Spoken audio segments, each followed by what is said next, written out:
Hello guys, चलिए start करते हैं आज lecture number 2 of the chapter metals and non metals. आगे बढ़ने से पहले अगर वीडियोस अच्छे लग रहे हैं तो वीडियोस को लाइक करें, चैनल को सब्सक्राइब करें और अपने फ्रेंड्स के साथ शेयर करें ताकि उनको बेनिफिट मिले। चलिए स्टार्ट करते हैं। आज जो टॉपिक स्टार्ट करेंगे अपन वो है how do metals and non metals react. कुछ 9th क्लास का पोर्शन है जो कि आपको क्लियर होना चाहिए। बेसिकली यहाँ पे मैं क्लास 9th का क्या क्या पार्ट बताऊंगा वो बता देता हूँ ताकि जिन बच्चों का ये टॉपिक क्लियर है वो सीधा 10th वाले पोर्शन पे आ सकते हैं। ठीक है, तो मैं यहाँ पे जो बताऊंगा that is electronic configuration, valency क्या होती है, वैलेंस इलेक्ट्रॉन्स क्या होते हैं, वैलेंस शेल क्या होती है। अब जो चीज़ अपने को समझनी है क्लास 9th की उसको अपन विद हेल्प ऑफ एग्जाम्पल समझेंगे। अपन मैग्नीशियम एटम ले लेते हैं लेट्स से, है ना। मैग्नीशियम का एटॉमिक नंबर कितना होता है, दैट इज 12। एटॉमिक नंबर को कैसे रिप्रेजेंट करते हैं, कैपिटल जेड से। और ये ध्यान रखना है कि जो अपना एटॉमिक नंबर होता है that is equal to number of protons in an atom. अब ये जो अपना मैग्नीशियम एटम है ये इलेक्ट्रिकली न्यूट्रल है। न्यूट्रल है तो इसका मतलब क्या होगा, अब प्रोटॉन्स पे कैसा चार्ज होता है अपना, पॉजिटिव चार्ज। तो यहाँ पे 12 प्रोटॉन मतलब 12 पॉजिटिव चार्ज होगा, 12 प्लस। अब अगर इसको इलेक्ट्रिकली न्यूट्रल होना है तो इसका मतलब इसमें 12 ही क्या होंगे, इलेक्ट्रॉन्स होंगे। तो वहां पे कितना चार्ज हो जाएगा, 12 माइनस। तो मतलब नंबर ऑफ इलेक्ट्रॉन्स जो हैं वो भी कितने हैं अपने, दैट इज इक्वल टू 12। अब अपने को एक बेसिक सी चीज़ है जो अपने को पता होती है, किसी को नहीं पता किसी बच्चे को तो वापस से देख लो। जो एटम होता है उसके सेंटर में होता है न्यूक्लियस, और न्यूक्लियस में होता है प्रोटॉन और न्यूट्रॉन। न्यूट्रॉन जो होता है वो इलेक्ट्रिकली न्यूट्रल होता है, और इस न्यूक्लियस के चारों तरफ ऑर्बिट्स में जो इलेक्ट्रॉन्स हैं वो क्या कर रहे होते हैं, स्पिन कर रहे होते हैं। और ये जो ऑर्बिट होता है ये n इज इक्वल टू 1 है first orbit, this is n is equal to 2, this is n is equal to 3 and so on. आगे बढ़ेंगे वैसे वैसे ये ऑर्बिट्स बढ़ते जाएंगे। दूसरा, इन ऑर्बिट्स को शेल भी बोलते हैं। तो ये फर्स्ट जो शेल है दैट इज के शेल, फिर एल, फिर एम एंड सो ऑन आगे बढ़ जाएगा। एक ही बात है, ऑर्बिट के अंदर बेसिकली अपन नंबर से रिप्रेजेंट कर देते हैं और शेल्स को अपन इंग्लिश अल्फाबेट्स में रिप्रेजेंट करते हैं। ठीक है, ओके। अब electronic configuration. Electronic configuration basically क्या होता है, इलेक्ट्रॉनिक कॉन्फ़िगरेशन ये बताता है कि ये जो शेल हैं के, एल और एम, इन तीनों के अंदर जैसे जैसे आगे बढ़ेंगे तो इनके अंदर नंबर ऑफ इलेक्ट्रॉन्स कितने होंगे। अपने को पता है कि 12 इलेक्ट्रॉन तो हैं इसमें, पर ये जो 12 इलेक्ट्रॉन है किस तरीके से स्प्रेड आउट है इसमें, फर्स्ट ऑर्बिट में कितने हैं, सेकंड में कितने हैं, थर्ड में कितने हैं। तो इस बात को बताया अपने को बोर एंड बरी साहब ने। बोर और बरी साहब ने 3 रूल दिए अपने को इलेक्ट्रॉनिक कॉन्फ़िगरेशन के। फर्स्ट रूल था अपना कि मैक्सिमम नंबर ऑफ इलेक्ट्रॉन्स जो है किसी भी ऑर्बिट के अंदर that will be equal to 2n square.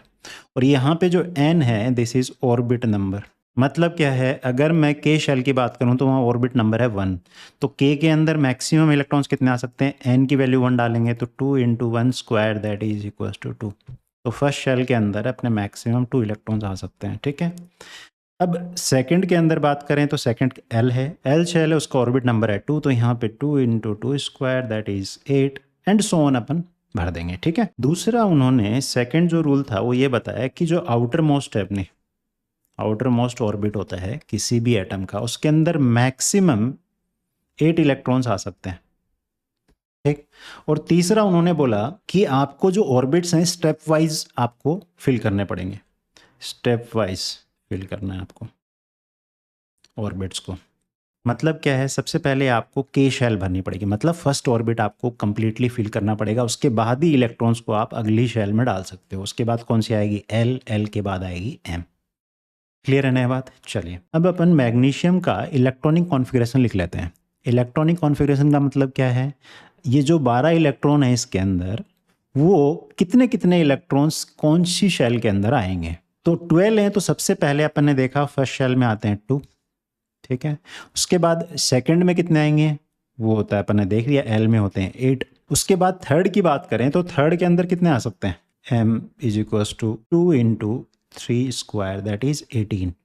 But since यहाँ पे अपने पास में 2, 8, 10 इलेक्ट्रॉन्स तो अपन फिल कर चुके हैं, तो 2 ही और बचे, तो अगले में क्या आ जाएंगे, 2। ठीक है, ये इसका इलेक्ट्रॉनिक कॉन्फ़िगरेशन है किसका, मैग्नीशियम का। क्लियर है ये बात। अब एक चीज़ समझनी है, जो आउटर मोस्ट शेल होती है ना किसी भी एटम की, उसको अपन बोलते हैं वैलेंस शेल। दूसरा, जो आउटर मोस्ट शेल होती है उसके अंदर जो इलेक्ट्रॉन, नंबर ऑफ इलेक्ट्रॉन्स होते हैं उनको बोलते हैं वैलेंस इलेक्ट्रॉन्स। क्या बोलते हैं, वैलेंस इलेक्ट्रॉन्स। और वो यहाँ पे हैं दैट इज इक्वल टू 2।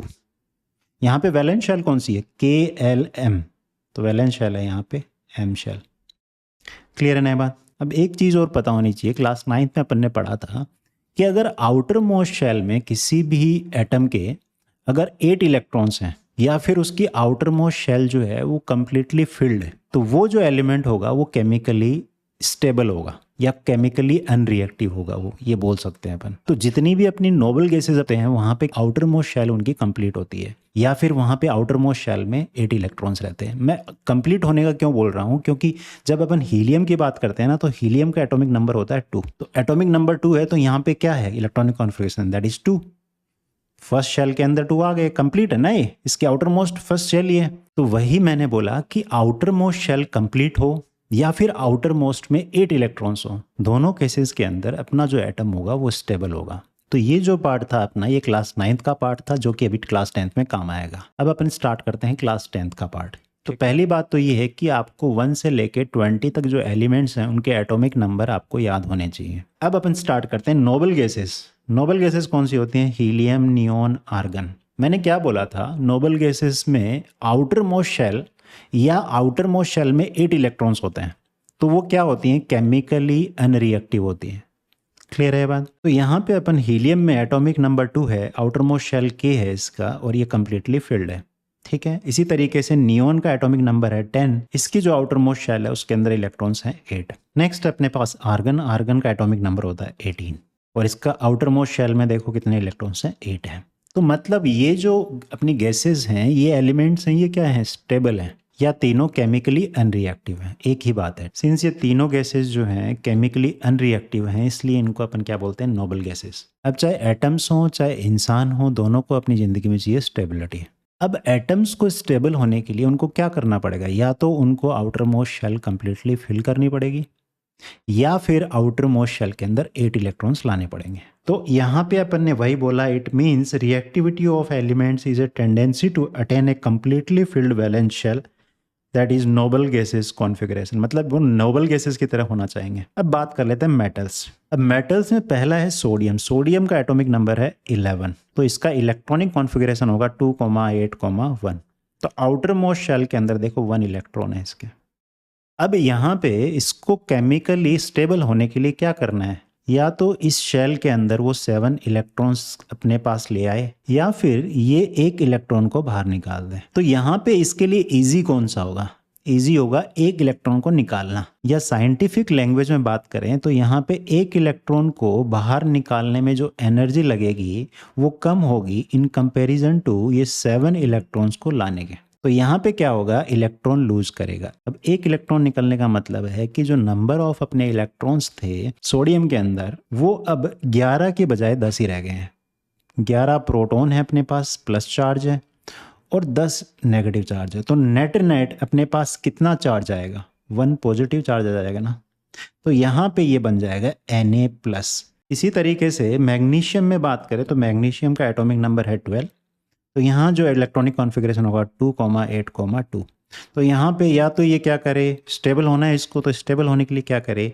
या तो ये 2 इलेक्ट्रॉन्स क्या करे? बाहर निकाल दे, या फिर 6 इलेक्ट्रॉन्स ये अंदर ले आए। तो कौन सा ईजी होगा? 2 इलेक्ट्रॉन बाहर निकालना। तो इस पर क्या आ जाएगा? Positive charge. कितना? 2 पॉजिटिव। तो ये बन जाएगा अपना Mg2 पॉजिटिव। तो इसी तरीके से अगर आप नीचे देखोगे तो एल्यूमिनियम में आउटर मोस्ट में कितने हैं? 3, तो ये 3 बाहर निकालेगा। या तो 5 गेन करे या 3 निकाले, तो क्या ईजी है? 3 निकालना। इसी तरीके से पोटेशियम के अंदर आउटर मोस्ट में 1 है, तो ये 1 निकाल देगा। कैल्शियम कितना करेगा? 2 बाहर निकाल देगा। तो बेसिकली क्या है, मेटल्स जो हैं वो इलेक्ट्रॉन लूज करते हैं अपने आप को स्टेबल करने के लिए। दूसरा अपन बात करते हैं नॉन मेटल्स की। फॉर एग्जांपल अपन नाइट्रोजन ले लेते हैं। नाइट्रोजन का एटॉमिक नंबर है 7, तो इसका इलेक्ट्रॉनिक कॉन्फ़िगरेशन होगा 2,5। आउटर मोस्ट में इसके 5 इलेक्ट्रॉन्स हैं। अब ये क्या कर सकता है अपने आप को स्टेबल करने के लिए? या तो ये 5 के 5 बाहर निकाल दे तो यहाँ पे जो आउटर मोस्ट ये शेल हो जाएगी, इसमें कितने हैं? कंप्लीटली फिल्ड है, ये 2 हो जाएंगे। ठीक है, या फिर ये क्या करे? 5 बाहर निकाल रहा है इलेक्ट्रॉन, या फिर ये 3 गेन कर ले। तो कौन सा ईजी होगा? 3 गेन करना, मतलब इलेक्ट्रॉन्स एक्स्ट्रा हो जाएंगे। इस पर क्या आ जाएगा? 3 नेगेटिव चार्ज। इसी तरीके से आगे वाले देखोगे, ऑक्सीजन के आउटर मोस्ट में कितना? 6। या तो 6 लूज करे या फिर 2 गेन करे। या तो आउटर मोस्ट शेल इसकी कंप्लीटली फिल्ड हो, या फिर आउटर मोस्ट में 8 इलेक्ट्रॉन्स हो। तो ये क्या करेगा? 6 बाहर करेगा कि 2 अंदर लेगा? 2 अंदर लेना ईजी है ना। तो यहाँ पे क्या होगा? 2 इलेक्ट्रॉन्स ये लेगा। तो यहाँ पे क्या बन जाएगा? O2-। तो ऑक्सीजन से जो अपना ऑक्साइड आयन बनता है वो क्या बनता है? O2-। क्लियर है? तो यहाँ पे जितने भी नॉन मेटल्स को आप देखोगे तो वो क्या करते हैं, इलेक्ट्रॉन्स गेन करते हैं। नॉन मेटल्स क्या करते हैं, इलेक्ट्रॉन लूज करते हैं। अब सिंस मेटल्स क्या हैं, इलेक्ट्रॉन लूज करके पॉजिटिव आयंस बनाते हैं, तो इनको अपन इलेक्ट्रोपॉजिटिव एलिमेंट्स बोलते हैं। इसी तरीके से जो नॉन मेटल्स हैं वो इलेक्ट्रॉन गेन करके नेगेटिव आयंस बनाते हैं, इसलिए इनको इलेक्ट्रोनेगेटिव एलिमेंट्स बोलते हैं। क्लियर है बात? चलिए, metals lose electrons and become positive ions, so they are called electropositive elements। बताया अभी example, the atomic number of sodium is 11, it's electronic configuration is 2,8,1, it has one valence electron, it loses one electron and forms a sodium ion that is Na+ ion. Sodium का initially atomic number था 11, electronic configuration होगा 2,8,1, एक electron ये loose कर देगा तो Na+ बनेगा, तो यहाँ पे इलेक्ट्रॉनिक कॉन्फ़िगरेशन हो जाएगा 2,8। आउटर मोस्ट शेल में 8 इलेक्ट्रॉन आ गए, मतलब ये स्टेबल हो गया। इसी तरीके से मैग्नीशियम की बात करें तो मैग्नीशियम का एटॉमिक नंबर है 12, तो इलेक्ट्रॉनिक कॉन्फ़िगरेशन हो जाएगा इसका 2,8,2, और यहाँ पे ये 2 इलेक्ट्रॉन क्या करेगा, लूज कर देगा। लूज करके यहाँ पे जो मैग्नीशियम आयन बना है उसका जो इलेक्ट्रॉनिक कॉन्फ़िगरेशन होगा वो होगा 2,8। अब सिंस आउटर मोस्ट में 8 इलेक्ट्रॉन्स हैं तो ये क्या हो जाएगा, केमिकली स्टेबल। अब ये जो इलेक्ट्रॉन्स लूज किए जाएंगे किनके पास, ये जाएंगे नॉन मेटल्स के पास। अपन ने ऊपर हेडिंग में ही देखा है, अपन पढ़ेंगे how metals and non metals react. एक लूज कर रहा है, दूसरा गेन करना है, दोनों एक दूसरे से क्या करेंगे, एक लेगा दूसरे को देगा। एक पे पॉजिटिव चार्ज आएगा, एक पे नेगेटिव चार्ज आएगा, और दो अपोजिट चार्जेस क्या करते हैं, एक दूसरे को अट्रैक्ट करते हैं, तो वो एक साथ जुड़ के रहेंगे। उस कंप्लीट जो जुड़ा हुआ जो स्ट्रक्चर आता है उसको अपन मॉलिक्यूल बोलते हैं। ठीक है, okay. Next are non-metals gain electrons and become negative ions, so they are called electronegative elements. Example, the atomic number of chlorine is 17. Its electronic configuration is 2,8,7. It has 7 valence electrons. It gains 1 electron and forms a chloride ion. अब देखो ये 1 electron gain करेगा ना, 7 तो loose करेगा नहीं। 1 gain करना easy है, ठीक है। तो 1 इलेक्ट्रॉन गेन करते इस पे क्या जाएगा, एक नेगेटिव चार्ज। तो इनिशियली क्लोरीन का जो एटॉमिक नंबर 17, यहाँ पे इलेक्ट्रॉनिक कॉन्फ़िगरेशन था 2,8,7। एक इलेक्ट्रॉन इसने गेन किया, कहाँ से आएगा, ये मेटल से। तो यहाँ पे इलेक्ट्रॉनिक कॉन्फ़िगरेशन हो जाएगा 2,8,8, और ये क्या हो जाएगा, केमिकली स्टेबल। तो इसी तरीके से ऑक्सीजन की बात करें तो ऑक्सीजन का एटॉमिक नंबर होता है 8, इलेक्ट्रॉनिक कॉन्फ़िगरेशन हो जाएगा 2,6। अब ये 2 गेन करेगा, 6 तो बाहर निकालेगा नहीं, 2 गेन करेगा ना, तो 2 गेन करेगा तो क्या होगा, O2- बन जाएगा। यहाँ पे 2 गेन करने के बाद इसका इलेक्ट्रॉनिक कॉन्फ़िगरेशन क्या हो जाएगा, 2,8, और ये केमिकली स्टेबल हो जाएगा। और इलेक्ट्रॉन्स कहाँ से आएंगे, मेटल देंगे। अभी आगे देखते हैं। नेक्स्ट अपन देखते हैं formation of sodium chloride molecule, that is NaCl। इसके अंदर सोडियम जो है वो है अपना मेटल, और जो क्लोरीन है ये है अपना नॉन मेटल। तो अभी अभी अपन ने देखा था कि मेटल्स इलेक्ट्रॉन लूज करेंगे, नॉन मेटल्स इलेक्ट्रॉन गेन करेंगे। ठीक है, वो देख लेते हैं। तो ये जो स्ट्रक्चर दिया हुआ ना अपना, जो फॉर्मेशन दी हुई है, इसको बोलते हैं अपन Lewis dot structure. Lewis dot structure, Lewis dot structure में क्या होता है, जो अपन जैसे सोडियम क्लोरीन के साथ में अटैच करेगा, तो यहाँ पे अपन क्या करते हैं, सोडियम के साथ उसमें उसके वैलेंस इलेक्ट्रॉन शो करते हैं अपन। वैलेंस इलेक्ट्रॉन्स कौन से होते हैं, जो आउटर मोस्ट शेल में होते हैं, जो वैलेंस शेल के अंदर होते हैं। आउटर मोस्ट शेल को ही क्या बोलते हैं अपन, वैलेंस शेल। तो देख लेते हैं, सोडियम का एटॉमिक नंबर 11, इलेक्ट्रॉनिक कॉन्फ़िगरेशन है 2,8,1। तो यहाँ पे वैलेंस इलेक्ट्रॉन्स कितने हैं, 1। तो अपन ने क्या किया, इसको जो 1 इलेक्ट्रॉन था इसको एज ए डॉट शो कर दिया अपन ने यहाँ पे, एक इलेक्ट्रॉन को। ठीक है, नेक्स्ट बात करते हैं क्लोरीन की। क्लोरीन का एटॉमिक नंबर होता है 17, तो इलेक्ट्रॉनिक कॉन्फ़िगरेशन हो जाएगा 2,8,7। तो आउटर मोस्ट शेल में इसमें कितने हैं, 7 इलेक्ट्रॉन, मतलब वैलेंस इलेक्ट्रॉन्स हो गए। तो ये अपने को शो करने हैं यहाँ पे। तो यहाँ पे अपन ने सोडियम को अपन ने डॉट से शो कर दिया, तो यहाँ पे क्रॉस से शो कर देते हैं। ठीक है, दूसरा एलिमेंट है ना, तो इसलिए अपन इसको क्रॉस से शो करें। कितने क्रॉस, 7 क्रॉस। अब यहाँ पे एक दूसरे से अटैच कैसे होंगे, इसका जो इलेक्ट्रॉन ये लूज करेगा ये किसको देगा, ये क्लोरीन को देगा। ये अपन एरो से शो करते हैं इस तरीके से। ठीक है, जैसे ये इलेक्ट्रॉन इसको दिया तो सोडियम के ऊपर चार्ज आ जाएगा +1, एंड क्लोरीन जो है, क्लोरीन के पास आउटर मोस्ट शेल के अंदर 8 इलेक्ट्रॉन्स हो जाएंगे। ये इलेक्ट्रॉन निकल के यहाँ पे आ जाएगा, तो फिर अपन क्या करेंगे, क्लोरीन को यहाँ शो कर देंगे। यहाँ पे इसके खुद के तो ये 7 हैं, और ये जो सिंगल एक आया है डॉट वाला, ये किसने दिया है, सोडियम ने दिया है, तो इस पे एक नेगेटिव चार्ज आ जाएगा। अब सिंस सोडियम पे पॉजिटिव, क्लोराइड आयन पे नेगेटिव, तो दोनों एक दूसरे को अट्रैक्ट करेंगे और दोनों साथ साथ घूमेंगे। और ये दोनों जो साथ में घूम रहे हैं, इसी को ही अपन सोडियम क्लोराइड मॉलिक्यूल बोलते हैं। क्लियर है ना ये बात? चलिए, तो नीचे वही बताया हुआ है जो अपन ने ऊपर समझाया। नेक्स्ट है formation of magnesium chloride molecule that is MgCl2। अब इसको ध्यान से समझना है आपको, थोड़ा सा ट्विस्ट है यहाँ पे। जैसे मैग्नीशियम है, मैग्नीशियम का एटॉमिक नंबर होता है 12, इलेक्ट्रॉनिक कॉन्फ़िगरेशन होगा 2,8,2। आउटर मोस्ट शेल में इसके हैं 2, मतलब वैलेंस इलेक्ट्रॉन्स 2 हैं, तो ये क्या करेगा, 2 इलेक्ट्रॉन लूज करेगा, तो मैग्नीशियम 2 इलेक्ट्रॉन लूज करके Mg2+ बनाएगा। अब MgCl2 की बात करें तो क्लोराइड आयन जो बनेगा अपना वो क्लोरीन से बनेगा। क्लोरीन क्या करता है, एक क्लोरीन एक इलेक्ट्रॉन एक्सेप्ट करता है। क्लोरीन का एटॉमिक नंबर होता है 17, तो इलेक्ट्रॉनिक कॉन्फ़िगरेशन हो जाएगा 2,8,7। तो ये एक इलेक्ट्रॉन गेन करेगा, और एक इलेक्ट्रॉन गेन करके क्या करेगा, ये Cl- आयन बनाएगा। अब एक चीज देखो, मैग्नीशियम जो है वो 2 इलेक्ट्रॉन लूज कर रहा है, पर क्लोरीन जो है वो तो एक ही इलेक्ट्रॉन ले रहा है ना। एक क्लोरीन तो क्या कर रहा है, एक इलेक्ट्रॉन ले रहा है, तो अपने को 2 क्लोरीन चाहिए ये 2 इलेक्ट्रॉन्स को गेन करने के लिए। अभी ये ऐसा तो नहीं है ना कि इससे एक ले लेगा, एक कहीं घूमता रहेगा, है ना। तो 2 इलेक्ट्रॉन्स हैं, तो दोनों इलेक्ट्रॉन्स को अब्जॉर्ब करने के लिए क्या होगा, 2 क्लोरीन आएंगे इसके साथ में। एक क्लोरीन एक इलेक्ट्रॉन लेगा, दूसरा क्लोरीन दूसरा इलेक्ट्रॉन। तो यहाँ पे एक मैग्नीशियम 2 क्लोरीन एटम्स के साथ में क्या करेगा, अटैच करेगा अपने आप को। वही अपन ने नीचे बताया है। नीचे जो है वो लेविस डॉट स्ट्रक्चर है। मैग्नीशियम के आउटर मोस्ट में कितने इलेक्ट्रॉन्स, 2 इलेक्ट्रॉन्स। तो इसको शो करेंगे अपन 2 डॉट्स से। अब सिंस अपने को 2 क्लोरीन एटम चाहिए, तो अपन एक को ऊपर लिखेंगे, एक को नीचे लिखेंगे। उसके बाद यहाँ पे ऊपर और नीचे दोनों क्लोरीन एटम्स के साथ में उनके वैलेंस इलेक्ट्रॉन्स कितने हैं, 7 है, तो 7 को अपन क्रॉस से शो कर देंगे। इसको डॉट से किया तो इसको क्रॉस से कर देंगे, ठीक है। अब एक इलेक्ट्रॉन इनको चाहिए एक एक को, तो एक इसको दे देंगे, ये किसको दे देंगे। तो फाइनली अपने पास मैग्नीशियम में से 2 इलेक्ट्रॉन निकल गए, तो यहाँ बनेगा Mg2+। ध्यान रखना है यहाँ पे अपन एक क्लोरीन लिखेंगे यहाँ पे, और उसके साथ में जो ये डॉट है ये कहाँ से आया है, एक मैग्नीशियम का इलेक्ट्रॉन है, ठीक है। इसके ऊपर नेगेटिव चार्ज आ जाएगा। सिंस अपन ने 2 क्लोरीन एटम लिए हैं, तो यहाँ पे उसको शो करने के लिए अपन उसको सबस्क्रिप्ट में लिखते हैं, होल ट्वाइस, ठीक है। तो ये 2 जो है ये शो कर रहा है कि 2 अपने पास में क्लोराइड आयंस होंगे।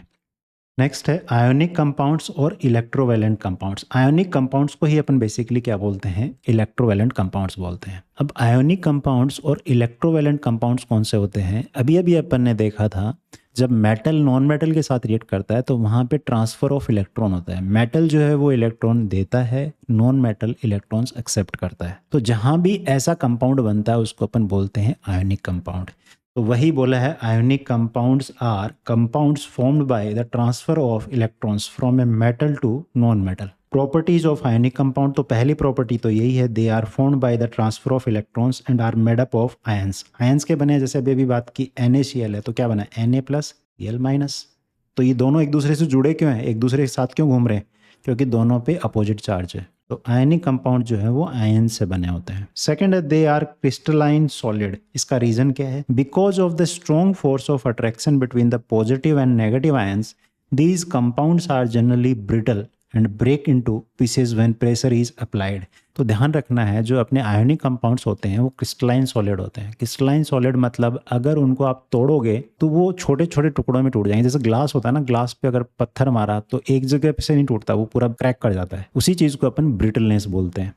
तो जो आयनिक कंपाउंड होते हैं वो ब्रिटल होते हैं, क्योंकि वहाँ पे स्ट्रॉन्ग फोर्स ऑफ अट्रैक्शन होता है पॉजिटिव और नेगेटिव चार्जेस के बीच में। नेक्स्ट है, they have high melting points and boiling points. क्यों, this is because a considerable amount of energy is required to break the strong interionic attraction. अब यहाँ पे interionic force of attraction जो होता है ना बहुत ही हाई होता है। अब इसको मेल्ट करने के लिए अपने को क्या करना पड़ेगा, ये जो बॉन्ड है इस बॉन्ड को तोड़ना पड़ेगा। कौन से बॉन्ड को, आयोनिक बॉन्ड को। मतलब 2 आयंस आपस में, बॉन्ड से समझना है आपको कि 2 आयंस जो हैं आपस में एक दूसरे से अट्रैक्टेड हैं, इनके बीच में एक बॉन्ड बनता है। जैसे तुम और तुम्हारे दोस्तों के बीच में बॉन्ड है, वैसे ही इन दोनों के बीच में बॉन्ड है। और ये जो बॉन्ड होता है इसका जो फोर्स ऑफ अट्रैक्शन है इन दोनों के बीच में बहुत हाई होता है। तो इसको ब्रेक करना, मेल्ट करने के लिए ब्रेक करना पड़ेगा। तो इसको ब्रेक करना बहुत ही मुश्किल होता है, इसमें बहुत ज़्यादा एनर्जी चाहिए होती है। एनर्जी कहाँ से आएगी, एनर्जी आएगी हीट से। इसलिए आपको बहुत ही हाई हीट देनी पड़ेगी मेल्ट करने के लिए। इसलिए इनका high melting and high boiling point होता है। क्लियर है ना ये बात। चलिए, फोर्थ है, they are soluble in water but insoluble in organic solvents like petrol, kerosene etcetera.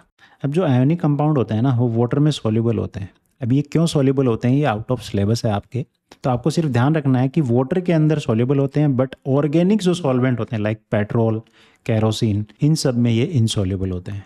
ठीक है। They conduct electricity in molten state और इन सॉल्यूशन। मतलब आयोनिक जो कंपाउंड्स होते हैं ना, अगर उनका सॉल्यूशन लिया जाए या उसको मेल्ट करके आप इसी किसी कंटेनर में डाल दो और वहाँ पे इस तरीके से नीचे अपन ने दे रखा है, तो यहाँ पे अगर मोल्टन स्टेट में दिया है और आपने दो इस तरीके से इलेक्ट्रोड लगा दी यहाँ पे, तो अगर आप यहाँ बैटरी लगाओगे और इससे पूरा सर्किट कंप्लीट करके यहाँ पे एक आप बल्ब लगाओगे, तो जैसे ही सर्किट कंप्लीट होगा तो ये बल्ब लो करेगा।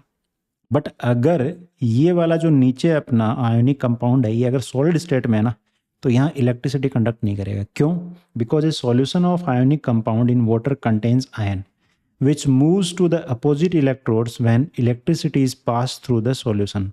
Ionic compound in solid state do not conduct electricity because movement of ions in the solid is not possible due to their rigid structure. But ionic compounds conduct electricity in molten state. This is possible in the molten state since the electrostatic force of attraction between the oppositely charged ions are overcome due to heat. Thus the ions move freely and conduct electricity. मतलब क्या है, अभी अपन ने समझा जैसे Na+ और Cl- है, इनके बीच में एक बॉन्ड है भाई। अब क्या होगा अगर ये सॉल्यूशन में वाटर में, जैसे अभी ये जो सोडियम आयन है और ये जो क्लोराइड आयन है दोनों फ्रीली मूव कर सकते हैं, तो क्या होगा यहाँ पे जो इलेक्ट्रोड्स आप डालोगे ना, तो जो पॉजिटिव इलेक्ट्रोड होगी उसके पास तो जाएगा नेगेटिव आयन, और यहाँ पे नेगेटिव इलेक्ट्रोड होगी उसके पास जाएगा पॉजिटिव आयन, क्योंकि एक दूसरे को अट्रैक्ट करेंगे। तो यहाँ पे क्या होगा, जो सर्किट है वो कंप्लीट हो जाएगा और यहाँ पे इलेक्ट्रिसिटी जो है वो कंडक्ट करने लग जाएगी।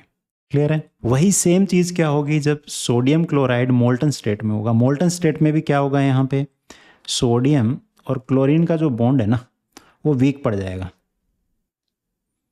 ठीक है, हीट देने पे वीक पड़ने पे क्या होगा, जो ये इलेक्ट्रोड इसको अट्रैक्ट करेगी ना वो इजीली इस बॉन्ड को ब्रेक कर पाएगी और ये सोडियम इसके पास चला जाएगा नेगेटिव के पास और क्लोराइड आयन इस पॉजिटिव पास। इस तरीके से यहाँ भी सर्किट कंप्लीट हो जाएगा।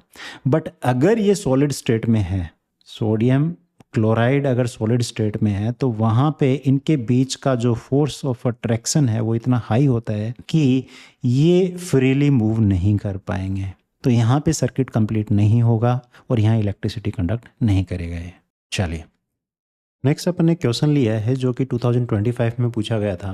क्वेश्चन क्या बोल रहा है, show the formation of calcium chloride by the transfer of electrons from one element to the other. Atomic number of calcium and chlorine is 20 and 17 respectively. तो अपने को एटॉमिक नंबर दे दिए हैं, कैल्शियम का कितना है, कैल्शियम का अपने को दे दिया है 20 और क्लोरीन का है 17। ठीक है, उसके बाद एक और में भी क्वेश्चन पूछा है, वो इसके बाद करते हैं। तो यहाँ पे अपने को वही लेविस डॉट स्ट्रक्चर बनाना है। तो लेविस डॉट स्ट्रक्चर के लिए अपने को सबसे पहले कैल्शियम क्लोराइड तो लिख लेते हैं। पहले आप जब भी लेविस डॉट स्ट्रक्चर बनाओ तो आप क्या करो, पहले कैल्शियम क्लोराइड लिख लो। क्या होगा, तो कैल्शियम जो आयन होता है उसकी वैलेंसी होती है 2, क्लोराइड आयन की वैलेंसी क्या होती है, दैट इज 1। इस क्रॉस मेथड से करेंगे तो ये बनेगा CaCl2। मतलब क्या है, एक कैल्शियम आयन के साथ में 2 क्लोराइड आयन अटैच रहेंगे। ठीक है, तो बना लेते हैं। अब कैल्शियम है अपना, कैल्शियम का एटॉमिक नंबर अपने को गिवन है दैट इज 20, तो यहाँ पे 2882 आ जाएगा। ठीक है, तो मतलब वैलेंस इलेक्ट्रॉन्स कितने हैं इसमें, 2 हैं, तो यहाँ पे अपन 2 शो कर देंगे प्लस। अब क्लोरीन की बात करें, क्लोरीन का एटॉमिक नंबर देखा 17, तो क्लोरीन का जो इलेक्ट्रॉनिक कॉन्फ़िगरेशन होगा वो होगा 2,8,7। तो इसके आउटर मोस्ट में 7 है, तो वैलेंस इलेक्ट्रॉन 7 है, तो वो शो कर देते हैं। तो यहाँ पे क्लोरीन, एक क्लोरीन और चाहिएगा इसके साथ में अपने को, क्योंकि ये तो एक इलेक्ट्रॉन ही एक्सेप्ट करेगा ना आउटर मोस्ट शेल में 8 इलेक्ट्रॉन्स कंप्लीट करने के लिए। तो यहाँ पे इसमें अपन क्रॉस से शो कर देते हैं 7 इलेक्ट्रॉन्स इसके, इसमें भी 7 इलेक्ट्रॉन्स इसके क्रॉस से शो कर देते हैं। अब कैल्शियम अपना एक इलेक्ट्रॉन तो इसको दे देगा और एक इलेक्ट्रॉन इसको दे देगा। तो यहाँ पे जो बनेगा कैल्शियम के ऊपर तो आ जाएगा 2+। क्लोराइड आयन, क्लोराइड आयन पे क्या होगा, एक नेगेटिव चार्ज आ जाएगा, क्योंकि एक क्लोराइड आयन जो है तो एक इलेक्ट्रॉन एक्सेप्ट कर रहा है कैल्शियम से, और टोटल अपने पास में क्लोराइड आयन है 2, तो नीचे लगा देंगे 2। तो ये अपना क्या बन गया, दिस इज CaCl2। क्लियर है, तो ये अपना आंसर हो जाएगा, यही फॉर्मेशन के लिए वो पूछ रहा था। अब यहाँ पे आप जो कैल्शियम आयन अपना जो बना है उसका आप इलेक्ट्रॉनिक कॉन्फ़िगरेशन दिखा सकते हो, दैट इज़ 2,8,8। क्लोराइड आयन का इलेक्ट्रॉनिक कॉन्फ़िगरेशन अपना क्या हो जाएगा, दैट इज़ 2,8,8। तो दोनों में क्या हुआ, वैलेंस शेल जो है वो कम्प्लीटली फिल्ड है 8 इलेक्ट्रॉन से, तो ये क्या हो जाएगा, स्टेबल हो जाएगा। अब सिंस इन दोनों पे, इस पे पॉजिटिव चार्ज है, इस पे नेगेटिव है, तो ये दोनों क्या करेंगे, अट्रैक्ट करेंगे और दोनों साथ साथ घूमेंगे, तो इसको अपन बोल देते हैं मॉलिक्यूल। ठीक है जी, चलिए नेक्स्ट और पार्ट में पूछ रहा है aluminium oxide is an amphoteric oxide, justify this statement giving chemical equation for the reaction involved. तो अपन ने देखा था एम्फोटेरिक ऑक्साइड्स कौन से मेटल ऑक्साइड्स होते हैं, वो मेटल ऑक्साइड जो कि both basic as well as acidic characteristic show करते हैं। अब अपने सिलेबस में अपन ने दो ऑक्साइड्स ऐसे देखे थे जो कि एम्फोटेरिक ऑक्साइड्स होते हैं, पहला है एल्यूमिनियम ऑक्साइड और दूसरा था जिंक ऑक्साइड। तो एल्यूमिनियम ऑक्साइड जो है वो एम्फोटेरिक ऑक्साइड है। इसको प्रूव करने के लिए क्या करना पड़ेगा अपने को कि एल्यूमिनियम ऑक्साइड बोथ एसिड के साथ और बेस के साथ दोनों के साथ रिएक्ट करके क्या बनाए, salt plus water. Because as an acid aluminium oxide जब किसी बेस के साथ रिएक्ट करेगा तो वहाँ सोल्ट प्लस वाटर मिलेगा। इसी तरीके से एल्यूमिनियम ऑक्साइड जब एज ए बेस रिएक्ट करेगा किसी एसिड के साथ में तो वहाँ भी सोल्ट प्लस वाटर मिलेगा। और वो दोनों चीज़ें अपन दिखा देंगे कि ये बोथ बेस और एसिड दोनों के साथ रिएक्ट कर रहा है। ठीक है, तो यहाँ पे सबसे पहले अपन क्या करते हैं, अपन ले लेते हैं aluminium oxide that is Al2O3 ना, सॉल्यूशन है अपना।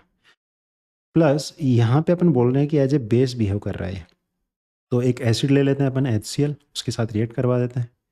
रिएक्ट कराएंगे तो यहाँ पे सोल्ट प्लस वाटर मिलेगा that is AlCl3 aluminium chloride plus H2। And next जब एज एन एसिड ये बिहेव करेगा तो यहाँ पे Al2O3 यहाँ पे हो जाएगा एसिड। जब ये एसिड की तरह बिहेव करेगा तो बेस ले लेते हैं अपन सोडियम हाइड्रोक्साइड NaOH। तो यहाँ पे जो अपना सोल्ट बनेगा that will be sodium aluminate. Important बोली थी मैंने, रिएक्शन है ना, पूछा जाता है बार बार। Sodium aluminate AlO2 plus H2। ठीक है, इसको बैलेंस करना चाहो तो बैलेंस कर सकते हो आप। ऊपर वाले को बैलेंस करेगा तो यहाँ 6 आएगा, यहाँ 2 आएगा और यहाँ 3 आएगा, और नीचे वाले में ये 2 आएगा और ये 2 आएगा। ठीक है, इसके बाद नेक्स्ट आपको इसको वर्ड्स में आपको एक्सप्रेस करना है। वर्ड्स में क्या लिखोगे, since aluminium oxide is behaving both as an acid as well as base hence it is an amphoteric oxide. Clear है, और ये आपका आंसर हो जाएगा। तो चलिए इस लेक्चर को अपन यहीं पे फिनिश करते हैं, मिलते हैं नेक्स्ट वीडियो में। नेक्स्ट लेक्चर में अपन अकरेंस ऑफ मेटल टॉपिक पढ़ेंगे। जाने से पहले अगर वीडियोस अच्छे लग रहे हैं तो वीडियोस को लाइक करें, चैनल को सब्सक्राइब करें और अपने फ्रेंड्स को शेयर करें ताकि उनको बेनिफिट मिले। चलिए बाय बाय।